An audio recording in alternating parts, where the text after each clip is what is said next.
আমরা আমাদের অন্তর্বর্তীকালীন সরকারকে আন্তরিকভাবে ধন্যবাদ জানাচ্ছি যে তারা অত্যন্ত আন্তরিকতার সঙ্গে তাদের কাজ শুরু করেছেন।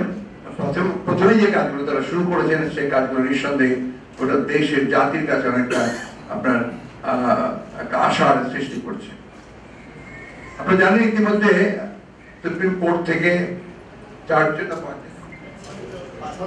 জন বিচারপতি পদত্যাগ করেছেন। নতুন একজন নিয়োগ দিয়েছেন প্রেসিডেন্ট, প্রধান বিচারপতি হিসেবে ভারপ্রাপ্ত নিয়োগ দিয়েছেন। এটা আমরা মনে করি যে গণতন্ত্রের জন্য এটাও একটা অত্যন্ত সুখবর, কারণ যে অবস্থা সৃষ্টি হয়েছিল আপনার বিচার বিভাগে সেটা অনেকাংশে একটা মুক্ত হবে বলে আমরা বিশ্বাস করি। আমরা অত্যন্ত উদ্বিগ্ন হয়েছি যে দেশে এবং বিদেশে কিছু কিছু গণমাধ্যমে বাংলাদেশের বর্তমান পরিস্থিতি নিয়ে বিভ্রান্তিকর আপনার খবর সংবাদ পরিবেশন করা হচ্ছে এবং সেখানে আপনার বিভিন্নভাবে আপনার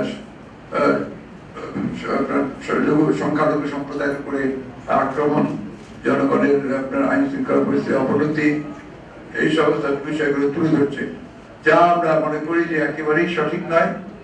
কিছু কিছু জায়গায় কিছু কিছু সমস্যা তৈরি হয়েছে, নিঃসন্দেহে সমস্যাগুলো সম্প্রদায়গত ভাবে নয়, ধর্মীয় ভাবে নয়, এগুলো আপনার রাজনৈতিক ঘটনা ঘটেছে। কোথাও হয়তো দেখা গেছে যে আপনার একজন বাড়ি ক্ষতিগ্রস্ত হয়েছে, আমরা হয়েছে, তিনি হয়তো বা আওয়ামী লীগ করেন, সেখানে সেভাবে হয়েছে।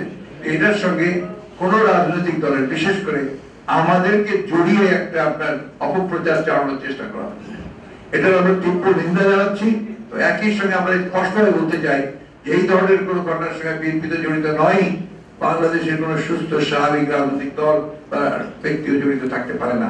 এটা সম্পূর্ণভাবে একটা চক্রান্ত চলছে, যে চক্রান্তে বাংলাদেশের অর্জিত যে আমরা একটা স্বাধীনতাই বলবো নতুন করে আমরা অর্জন করছি, সেটাকে নস্যাৎ করবার একটা চক্রান্ত শুরু হয়েছে।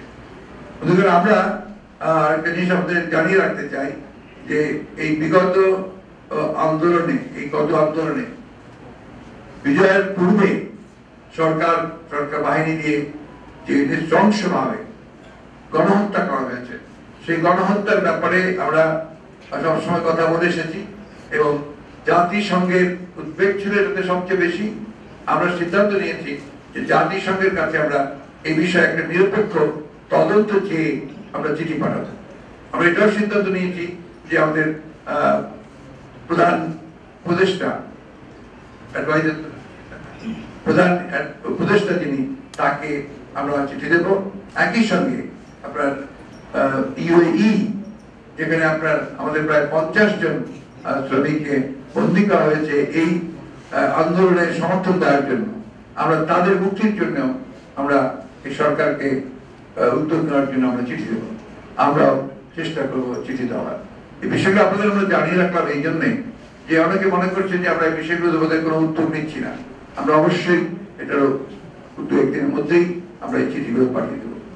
আমি বক্তব্য আজকে বেশি বাড়াবো না।